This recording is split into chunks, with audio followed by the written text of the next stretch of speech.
누가복음 9장. 12제자를 파견하시다. 예수님께서 12제자를 불러 모으시어 그들에게 모든 마귀를 제압하고 병을 고치는 힘과 권한을 주셨습니다. 그리고 그들을 보내시며 하느님의 나라를 선포하고 병자들을 고쳐주게 하셨습니다. 예수님께서 그들에게 이르셨습니다.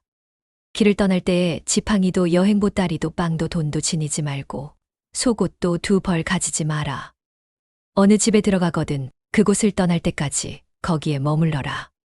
사람들이 너희를 받아들이지 않거든 그 고을을 떠날 때에 그들에게 보이는 증거로 너희 발의 먼지를 털어버려라. 제자들은 떠나가서 마을마다 돌아다니며 복음을 선포하고 곳곳에서 병을 고쳐주었습니다. 헤로데의 당혹감. 영주 헤로데가 일어나는 모든 일을 듣고 당혹스러워했습니다. 어떤 사람들은 요한이 죽은 이들 가운데에서 되살아났다고 하고, 어떤 사람들은 엘리야가 나타났다고 하고, 또 어떤 사람들은 옛 예언자 한 분이 다시 살아났다고 말하였기 때문입니다.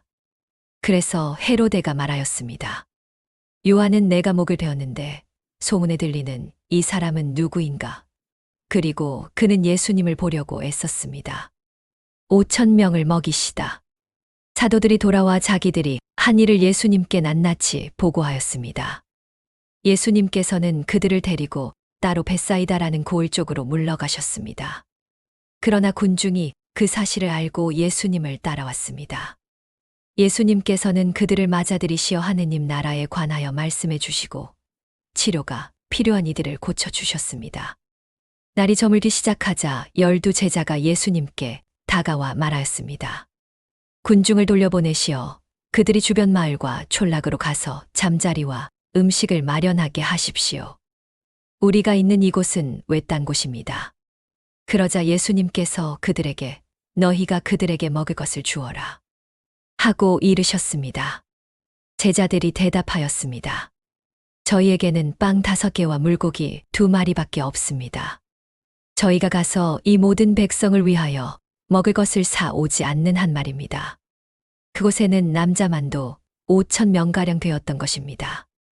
예수님께서 제자들에게 사람들을 한 50명씩 떼를 지어 자리 잡게 하여라 하고 말씀하셨습니다. 제자들이 그대로 하여 모든 사람을 자리 잡게 하였습니다.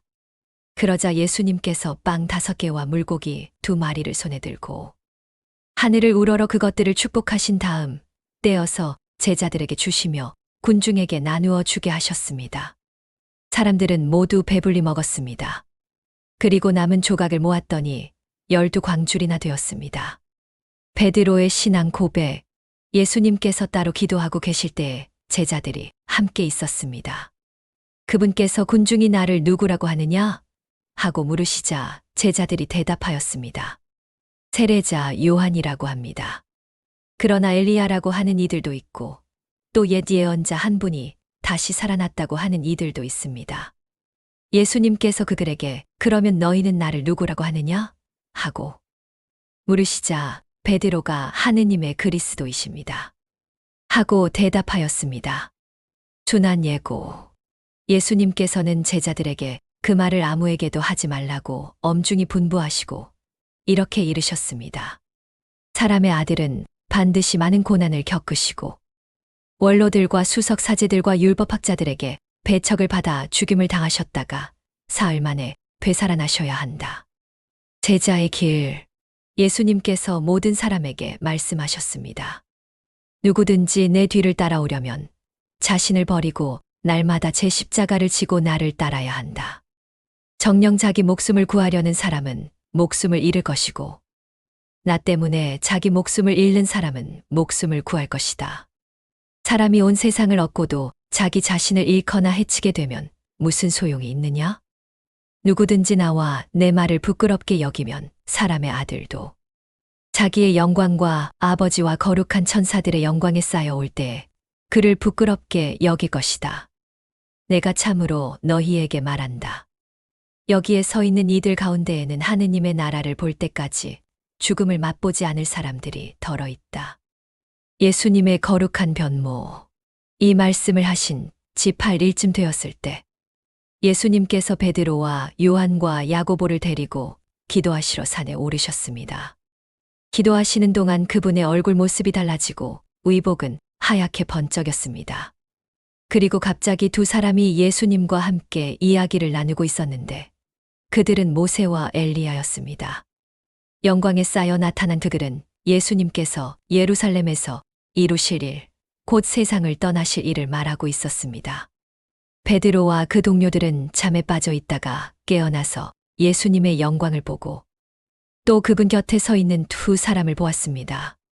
그 두 사람이 예수님에게서 떠나려고 할 때 베드로가 예수님께 말하였습니다. 스승님, 저희가 여기에서 지내면 좋겠습니다. 저희가 초막셋을 지어 하나는 스승님께, 하나는 모세께, 또 하나는 엘리야께 드리겠습니다. 베드로는 자기가 무슨 말을 하는지도 모르고 있었습니다. 베드로가 이렇게 말하고 있는데 구름이 일어나 그들을 덮었습니다. 그들이 구름 속으로 들어가자 제자들은 두려워하였습니다. 그때에 이는 내가 선택한 아들이니 너희는 그의 말을 들어라 하는 소리가 구름 속에서 났습니다. 그 소리가 울려 퍼질 때 예수님만 보였습니다.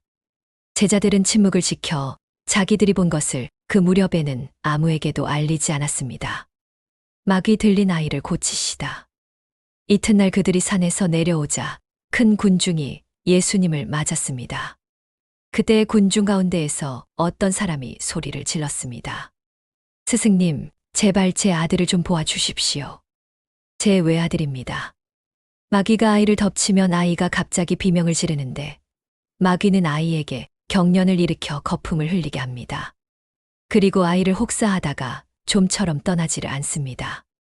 스승님 제자들에게 마귀를 쫓아달라고 청하였지만 그들은 하지 못하였습니다.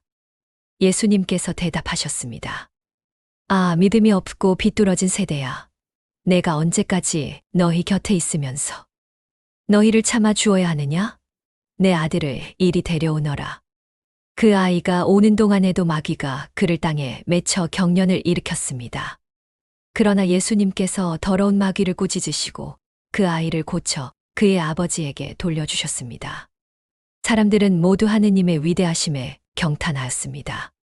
순한 재해고 사람들이 모두 예수님께서 하시는 일에 놀라워하고 있을 때 예수님께서 제자들에게 말씀하셨습니다.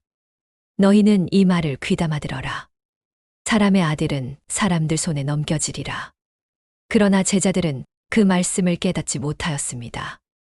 그들이 알아듣지 못하도록 그 뜻이 감추어져 있었던 것입니다. 그리고 그들은 그 말씀에 관하여 예수님께 묻기를 두려워하였습니다. 누가 가장 큰 사람인가? 제자들 사이에 자기들 가운데에서 누가 가장 큰 사람인가 하는 논쟁이 일어났습니다. 예수님께서는 그들 마음속 생각을 아시고 어린이 하나를 데려다가 당신 곁에 세우신 다음 그들에게 이르셨습니다. 누구든지 내 이름으로 이 어린이를 받아들이면 나를 받아들이는 것이다. 그리고 나를 받아들이는 사람은 나를 보내신 분을 받아들이는 것이다. 너희 가운데에서 가장 작은 이가 바로 가장 큰 사람이다. 반대하지 않는 사람은 요한이 말하였습니다. 스승님, 어떤 사람이 스승님의 이름으로 마귀를 쫓아내는 것을 저희가 보았습니다. 그런데 저희와 함께 스승님을 따르는 사람이 아니기에 그가 그런 일을 하지 못하게 막으려고 하였습니다. 그러자 예수님께서 그에게 이르셨습니다. 막지 마라. 너희를 반대하지 않는 이는 너희 편이다. 예루살렘으로 가시는 예수님. 예수님께서 승천하실 때가 찾아 예루살렘으로 가기로 굳게 결심하셨습니다. 그래서 당신의 앞서 심부름꾼들을 보내셨습니다. 그들이 길을 떠나 예수님을 영접할 준비를 하려고 사마리아인들의 어느 마을로 들어갔습니다. 그러나 예수님께서 예루살렘으로 가는 길이었으므로 사마리아인들이 그분을 받아들이지 않았습니다. 제자 야고보와 요한이 그것을 보고 주님, 저희가 하늘에서 불을 내려 저들을 태워 버리기를 원하십니까? 하고 물었습니다. 그러자 예수님께서 돌아서시어 그들을 꾸짖으셨습니다. 그리고 그들은 다른 마을로 갔습니다. 예수님을 따르려는 사람들. 그들이 길을 가는데 어떤 사람이 예수님께 말하였습니다. 저는 어디로 가시든지 스승님을 따르겠습니다. 예수님께서 그에게 이르셨습니다. 여우들도 굴이 있고 하늘의 새들도 보금자리가 있지만 사람의 아들은 머리를 기댈 곳조차 없다.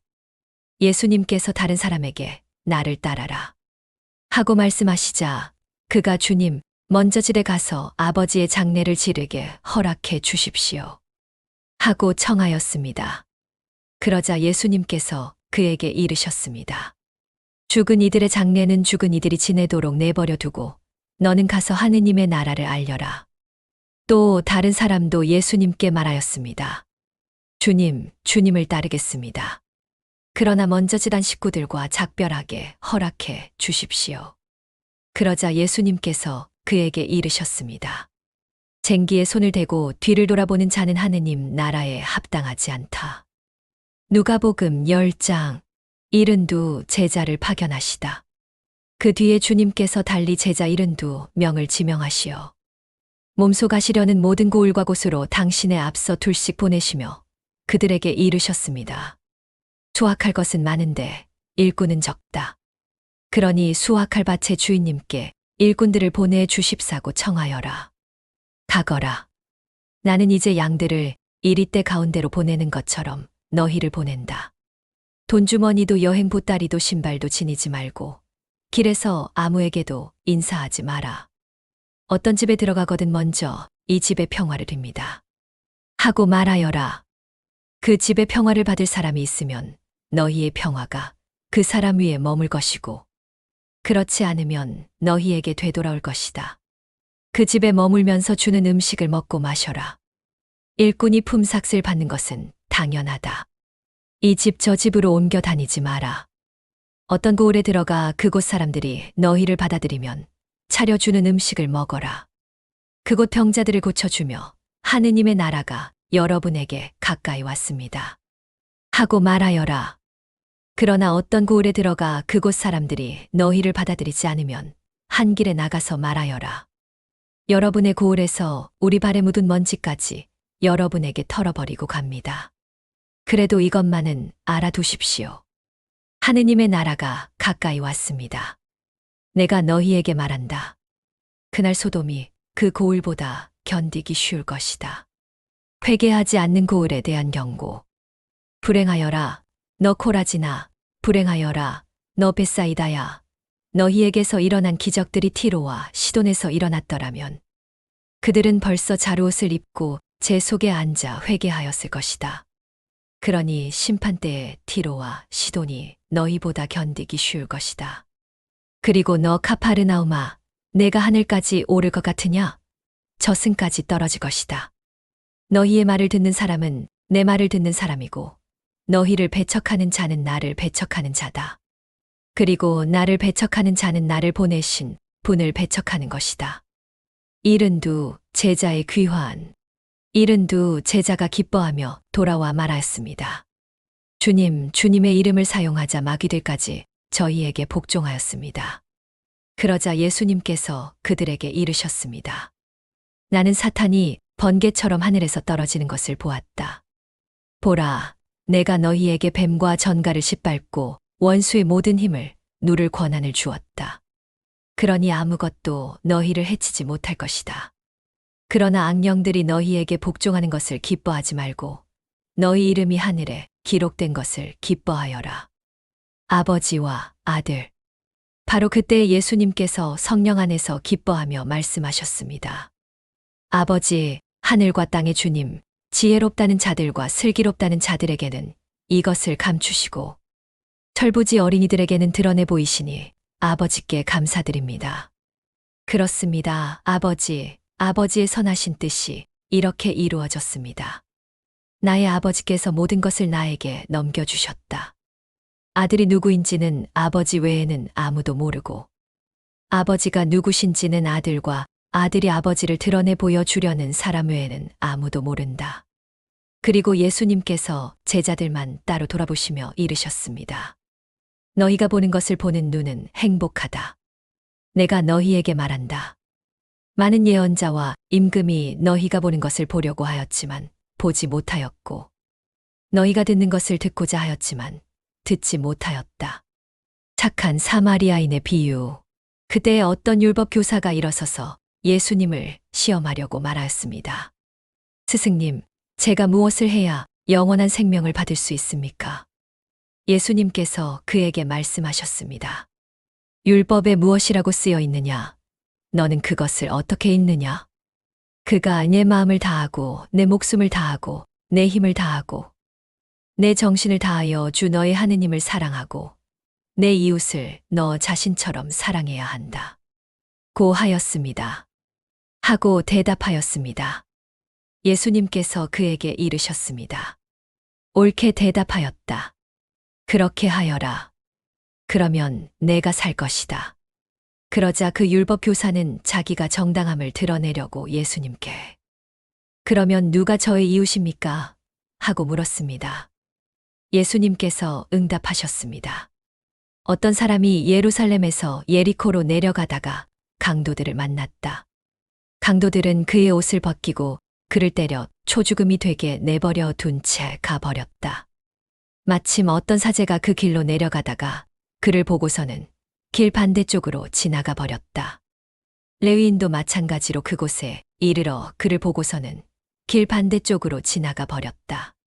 그런데 여행을 하던 어떤 사마리아인은 그가 있는 곳에 이르러 그를 보고서는 가엾은 마음이 들었다. 그래서 그에게 다가가 상처의 기름과 포도주를 붓고 싸맨 다음 자기 노새에 태워 여관으로 데리고 가서 돌보아 주었다. 이튿날 그는 2데나리온을 꺼내 여관 주인에게 주면서 저 사람을 돌보아 주십시오. 비용이 더 들면 제가 돌아올 때에 갚아 드리겠습니다. 하고 말하였다. 너는 이 세 사람 가운데에서 누가 강도를 만난 사람에게 이웃이 되어 주었다고 생각하느냐? 율법 교사가 그에게 자비를 베푼 사람입니다. 하고 대답하자 예수님께서 그에게 이르셨습니다. 가서 너도 그렇게 하여라. 마르타와 마리아. 예수님의 일행이 길을 가다가 어떤 마을에 들어갔습니다. 그러자 마르타라는 여자가 예수님을 자기 집으로 모셔들였습니다. 마르타에게는 마리아라는 동생이 있었는데 마리아는 주님의 발치에 앉아 그분의 말씀을 듣고 있었습니다. 그러나 마르타는 갖가지 시중드는 일로 분주하였습니다. 그래서 예수님께 다가가 주님, 제 동생이 저만 시중들게 내버려 두는데도 보고만 계십니까? 저를 도우라고 동생에게 일러 주십시오. 하고 말하였습니다. 주님께서 마르타에게 대답하셨습니다. 마르타야, 마르타야, 너는 많은 일을 염려하고 걱정하는구나. 그러나 필요한 것은 한 가지뿐이다. 마리아는 좋은 몫을 선택하였다. 그리고 그것을 빼앗기지 않을 것이다.